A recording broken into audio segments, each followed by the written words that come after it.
Alright, so after watching that video, we get to talk about what a mole is. So Avogadro's number is the number of atoms in one mole. So in this case, this is just like a silly little problem. If you have Avogadro's number of little furry animal moles and each has a mass of 150 grams, what is the mass of a mole of moles? Well, if you have that many moles, one animal mole is 150 grams, then you'll get something like that. This is essentially what we're going to keep doing. We're going to do dimensional analysis, but we're going to throw in moles now. So, the atomic mass of an element, this is what is really cool about Avogadro's number. So, if you're looking at carbon, okay, it has an atomic mass of 12.01. And we get that for, protons and neutrons added together. It's the weighted average. We already talked about all that. But Avogadro's number is the number of atoms you need to be able to make the atomic mass unit mass become gram mass. So 1 atom of carbon is 12.01 AMUs, atomic mass units. But if you had a mole of carbon atoms, it would be 12.01 grams, which is really awesome.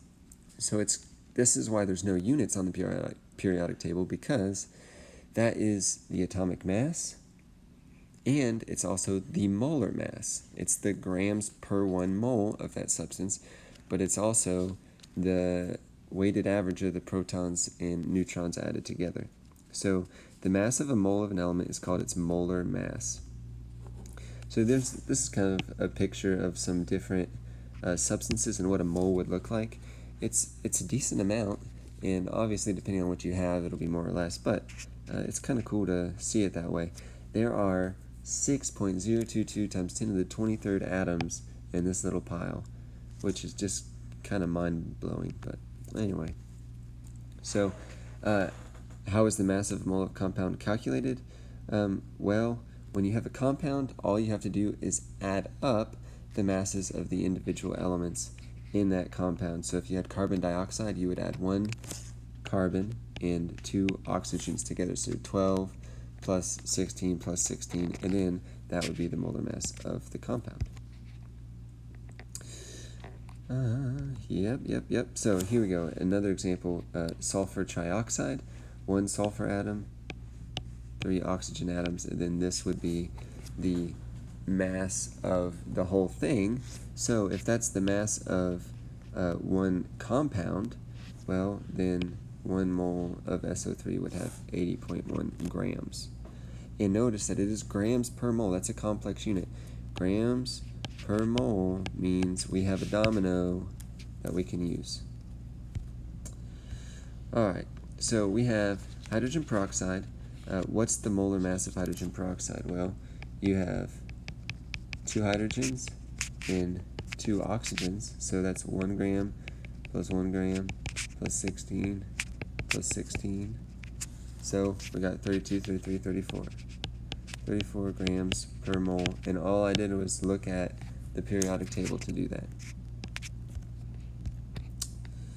So, how do you convert the mass into the number of moles? Well, we have grams per mole, which means, like I said, we have our domino, grams over 1 mole, and that's going to change depending on the subject, or the substance, and you can switch this, right? Use it however you want. So, if you're starting with grams, you would flip it so it's 1 mole over a certain number of grams, and that would allow you, if you had grams up here, to cancel and go to moles. Just like so. So, what is the mass of 9.45 moles of aluminum oxide? Sorry. So 9.45 moles. I want to convert this to grams, so we're going to have grams per 1 mole. Well, how do I find the gram amount to put up there?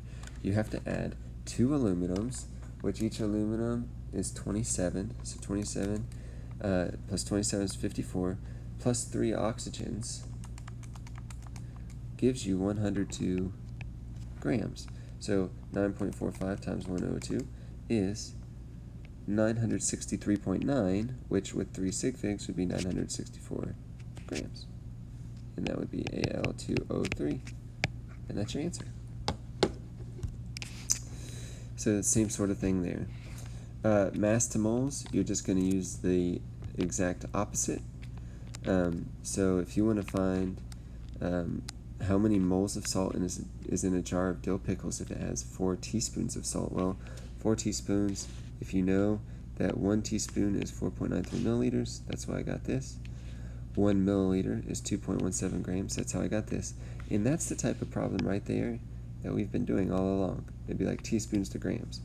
Now we're just adding one more, and we're saying, okay, how many moles is that? Well, sodium is 23, chlorine is 35.5, so you have 58.5 grams in 1 mole, and that will give you your answer of 0.73 moles.